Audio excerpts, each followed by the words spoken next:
ต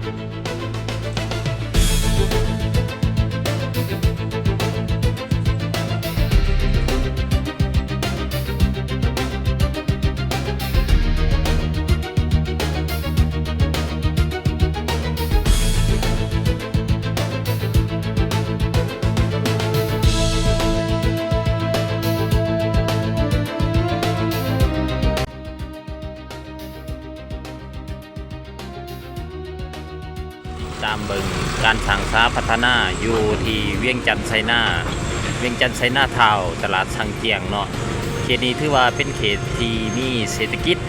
เติบโตไวที่สุดเนื่องจากว่าเป็นการลงทุนและเป็นชุมชนที่มีการค้าขายของจีนเนาะซึ่งว่าคนจีนเขามาลงทุนหลายโครงการที่เกิดขึ้นในที่นี้เศรษฐกิจก็มีการขยายตัว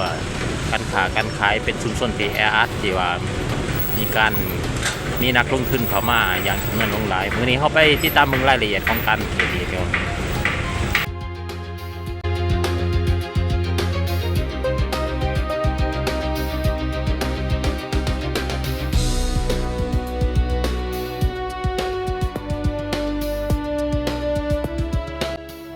เขตการค้าสังเกียงถือเป็นหนึ่งในย่าน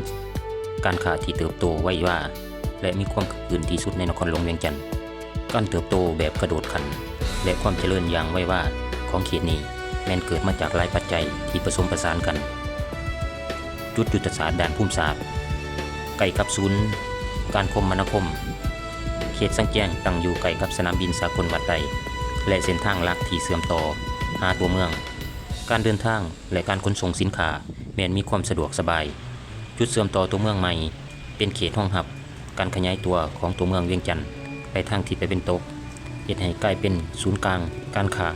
ที่ดึงดูดผู้คนในพื้นที่และนักท่องเที่ยวต่างประเทศได้ง่ายกำลังการสื่อและการลงทุนของต่างประเทศ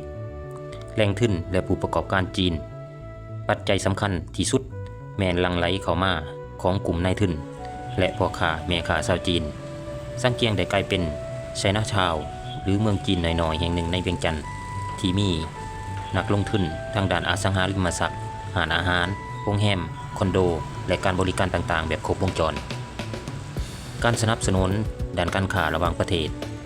การพัวพันหัวมือยุทธศาสตร์ลาวจีนและโครงการ1แล้ว1เส้นทางได้ช่วยสุกยูให้อำนวยความสะดวกสบายทางด้านการค้าและการกระจายทุนเข้ามาในเขตนี้อย่างต่อเนื่องศูนย์กลางขายส่งขายย่อยที่ครบวงจรความหลากหลายของสินค้าสังเกียงเป็นศูนย์รวมสินค้าทุกประเภทตั้งแต่เครื่องใช้ไฟฟ้า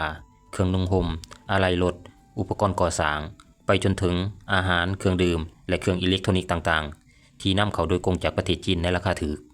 เป็นจุดกระจายสินค้าเพียงพอแต่ขายย่อยให้คนในเวียงจันทน์เท่านั้นสังเกียงยังเฮ็ดหน้าที่เป็นจุดขายส่งขนาดใหญ่ที่พ่อค้าแม่ค้าจากต่างแขวงในทั่วประเทศลาวต้องได้มารับสินค้าไปขายต่อการปรับตัวและพัฒนาพื้นทางของลางการหันเป็นเมืองทันสมัยจากตลาดแบบดั้งเดิมในเขตดังกล่าวสังเกียงได้มีการพัฒนาให้มีอาคารการค้าที่ทันสมัยห้างสรรพสินค้าโรงแรมระดับ5 ดาวและคอนโดมิเนียมซึ่งช่วยยกระดับการหันเป็นตัวเมืองและดึงดูดกลุ่มลูกค้าเข้ามาลงทุนสูงระบบการบริการที่ตอบโจทย์มีการบริการขนส่งโลจิสติกที่ว่องไวและระบบการชำระเงินผ่านดิจิตอลเช่น WeChat Pay Apple และระบบธนาคารในท้องถิ่นที่อำนวยความสะดวกให้แก่การเฮ็ดธุรกรรมทางด้านการเงินความเจริญแบบเก่ากระโดดของเขตสังเกียงแม้นเกิดจากทำเลที่ตั้งที่ดีกำลังทุนและประชากรจีนการเป็นศูนย์กลางสินค้าราคาส่งซึ่งเป็นปัจจัยในการเกื้อกูลกันเฮ็ดให้เขตนี้กลายเป็นจุดเศรษฐกิจที่มีการเคลื่อนไหวและเติบโตไวที่สุดอีกแห่งหนึ่งในนครหลวงเวียงจันทน์การสร้างเวียงจันทน์ไชน่าทาวน์อยู่ในเขตเศรษฐกิจสังเกียงมีเป้าหมายหลักและจุดประสงค์สำคัญในการพัฒนาเขตดังกล่าวสร้างเป็นศูนย์กลางทางด้านการค้าการท่องเที่ยวแบบครบวงจรกลายเป็นจุดนัดพบทางด้านวัฒนธรรมและการท่องเที่ยวที่มีเป้าหมายดึงดูดเอานักท่องเที่ยวทั้งภายในและต่างประเทศโดยเฉพาะอาเซียนให้เข้ามาสัมผัส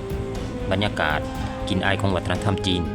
อาหารการกินแหล่งช้อปปิ้งและกิจกรรมทางด้านการบันเทิงที่เป็นเอกลักษณ์ยกระดับตลาดสังเกียงแบบดั้งเดิม ให้กลายเป็นศูนย์การค้าที่มีความทันสมัยมีระบบครบวงจรหลายขึ้นสร้างเป็นศูนย์กลางร่วมมือทางด้านเศรษฐกิจการลงทุนเป็นขั้วต่อทางด้านการค้าเพื่อรองรับการเจริญเติบโตทางด้านเศรษฐกิจและการค้าระหว่างประเทศลาวและจีนนับเพิ่มขึ้นดึงดูดการลงทุนเป็นจุดยุทธศาสตร์ในการดึงนักธุรกิจนักลงทุนจากต่างประเทศหลักๆก็คือนักลงทุนจีนให้เขามามีส่วนร่วมในการพัฒนาเศรษฐกิจการบริการในสปป.ลาวยกระดับความเป็นสมาร์ทซิตี้หรือเขตตัวเมืองทันสมัยการพัฒนาพื้นฐานของรางเปลี่ยนโฉมหน้า